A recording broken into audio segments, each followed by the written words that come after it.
د خپلې مېرمنې مني څنګه ټینګ کړو او ولې د مېرمنې مني نری کېږي؟ سلام ګران لیدونکو، هیله ده چې روغ جوړ او د صحت جامې مو برتن وي. زه یو ځل بیا ستاسو په خدمت کې د یو نوي ویډیو سره حاضر یم. هیله ده چې د پام وړ مو وګرځېږي.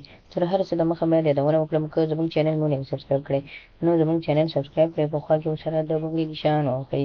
مننه. هغه مېرمنې چې مني نري وي یا هم ډاکټر د لحاظه ورته ویل شوي وي چې ستاسو اولاد په دې نه کېږي چې ستاسو مني کې ډېر کمزورتیا ده، یعنې مطلب دا چې ته ډېره کمزورې یې، خو کمزورتیا د دې وجې لامل کېږي چې د هغې مني د کمزورتیا له وجې نشي کولی چې حمل راوړي سملاسته.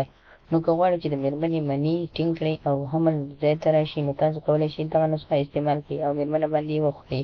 تاسو کولی شئ چې د بادام، خرما او عسلو څخه ګټه واخلئ، یعنې په دې طریقه کولی شئ د مېرمنې مني بېرته د واپس د لومړي په شانتې کړئ.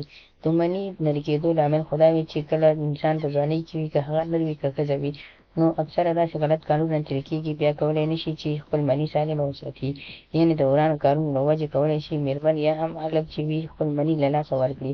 خو که غواړئ چې بېرته واپس له لاسته یې راوړئ، نو تاسو کولی شئ چې بادام، خرما او عسل استعمال کړئ.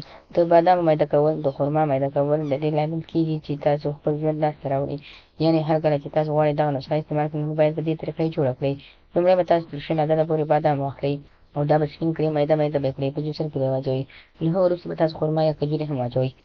کله مو چې کجورې او خرما واچولې، جوسر کې مکس کړئ، نو تیزه به تاسو شوده، عسل یا شوده هم واچوئ او دا به د جوس په شانتې جوړ کړئ او دې ته به تاسو 2 یا 3 کڅوړې اصیل شات باید واچوئ. کله مو چې اصیل شات واچول، نو تر 10 منټو پورې به یې پرېږدئ.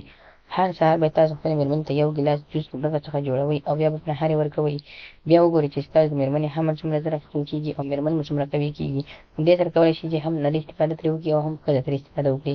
نو خدای دې وکړي ملګرو زموږ د ویډیو څخه غلط مطلب هم وانخلئ، زموږ ویډیو لایک کړئ، شیر کړئ او زموږ چینل هم سبسکرایب کړئ. مننه.